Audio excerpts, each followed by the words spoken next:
Bonsoir Anne, alors notre dernier dossier concerne la ville de Mulhouse et le thème de la sécurité notamment. Oui, Mulhouse garde cette réputation d'une ville où l'insécurité domine. Les candidats ne peuvent donc pas négliger cette question, mais vous allez voir, la réponse diverge profondément. Stéphanie Malorand, Bernard Stemmer. Mulhouse, ville sûre. Les candidats aimeraient bien pouvoir utiliser ce slogan comme argument de campagne. Mais pour l'heure, impossible. Ces 15 derniers mois, trop de faits divers marquants sont venus ternir un peu plus l'image de la deuxième ville alsacienne.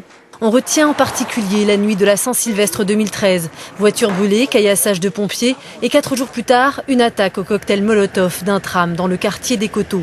Assez pour que le ministre de l'Intérieur, Manuel Valls, se rende sur place.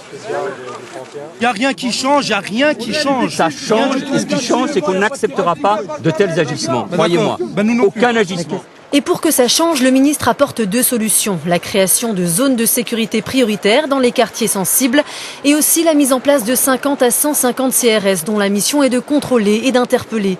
Les candidats aux municipales tentent désormais d'apporter leurs solutions.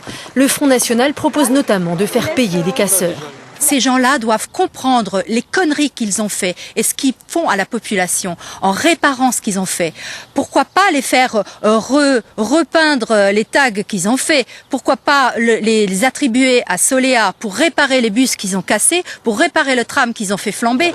Du côté des socialistes, répression rime avec prévention. Pierre Fréburger aimerait remonter aux sources de la délinquance en faisant travailler plusieurs services main dans la main. Il s'agit de regrouper à Mulhouse l'ensemble des services aujourd'hui qui travaillent autour de la sécurité. D'une part la police municipale, deuxièmement les médiateurs et troisièmement les coordinations territoriales. De les faire travailler ensemble et de les faire travailler sur des territoires à Mulhouse. Donc d'un côté améliorer notre système répressif, mais en même temps mettre en place un véritable système de prévention autour d'une politique de la jeunesse ambitieuse pour notre ville. Quant au maire sortant, il peut déjà se réjouir de la diminution des violences urbaines confirmée par le bilan de la préfecture en février. La présence des CRS y est pour quelque chose, mais ces équipes ne sont qu'un renfort temporaire. C'est pourquoi Jean Rotner tient à les remplacer progressivement par une section départementale d'intervention. Cette unité, je l'avais déjà demandé au ministre Guéant à l'époque, il en était d'accord, et elle se met petit à petit en place au gré des sorties des écoles de policiers. Et aujourd'hui, nous sommes à 30 hommes présents, elle doit encore être doublée pour être totalement opérationnelle. Autant de propositions sécuritaires qui visent à changer l'image de la cité du Bolwerk pour qu'un jour tout le monde s'accorde à penser Mulhouse, ville où il fait bon vivre. On continue avec les opposants au mariage pour tous qui tentent de se faire entendre dans cette campagne. Ils ont lancé auprès des candidats une charte municipale. Qu'est-ce que c'est? Ah oui, alors les signataires s'engagent notamment à peser sur les parlementaires pour l'abrogation de la fameuse loi du mariage pour tous. Et en fait, le succès de cette charte est très relatif. Il serait environ 1500 candidats en France, dont 25 en Alsace à l'avoir signé. Et dans les 25, la plupart des candidats de liste Front National, mais aussi quelques surprises.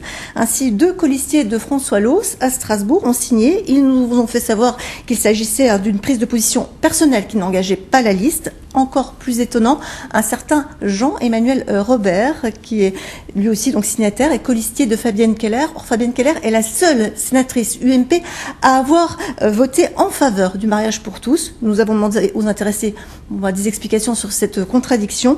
Nous n'avons reçu à ce jour, malgré de nombreuses relances, aucune explication de l'équipe de campagne de Fabienne Keller. Bon, et puis, gare aux erreurs dans l'isoloir dimanche, il y a des choses à savoir. Ah oui, les principaux changements en fait concernent les petites communes entre 1000 et 3500 habitants qui vont maintenant voter comme les villes. C'est-à-dire, c'est un scrutin de liste et de liste complète. Fini les stylos, vous les rangez au placard, plus de ratures, plus de rajouts. Les explications de Marie Pouchin et de Guillaume Bertrand. À Gödertheim, les panneaux électoraux ont beau être plantés rue de la Paix, pas moins de 4 listes se disputent la mairie. 76 candidats pour 2400 habitants, c'est le rêve du stylo vengeur. Mais cette fois, il faut choisir son camp. Avant c'était facile, même si on était d'accord avec une liste, il y a toujours l'une ou l'autre personne qui ne convenait pas, donc on pouvait l'enlever, ce qu'on ne peut plus faire. Sur les 4, il y a le choix, et puis il y a des bonnes personnes sur toutes les listes. Donc, voilà, c'est ça, il y a trop de choix là. Dans un village, ça ne nous plaît pas du tout. Le système vote des listes dans un village où plus ou moins tout le monde se connaît, c'est pas Moi, je dirais que ce n'est pas la bonne solution. Une petite révolution dans près d'un tiers des villages du Bas-Rhin. Voilà à quoi ressemblera votre bulletin si vous habitez dans une commune de plus de 1000 habitants. À gauche, l'équipe municipale. À droite, le conseil communautaire. 2 votes en un, avec interdiction de panacher les listes, rajouter un nom ou en rayer un. En clair, on ne touche plus à rien. À Weiersheim, des mois que le maire fait de la pédagogie. Bon, effectivement, vous avez eu l'information par contre que Weiersheim aujourd'hui, comme nous sommes au-delà de 1000 habitants, on vote par liste complète.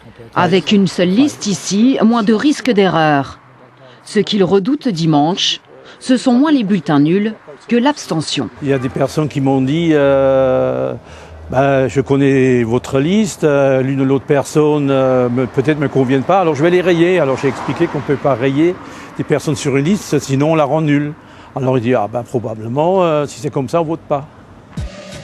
Dans les communes de moins de 1000 habitants, en revanche, vous pourrez encore panacher et rayer comme vous voudrez. Seul changement, interdit désormais de voter pour un candidat non déclaré. Voilà, vous savez tout. Merci beaucoup, Anne.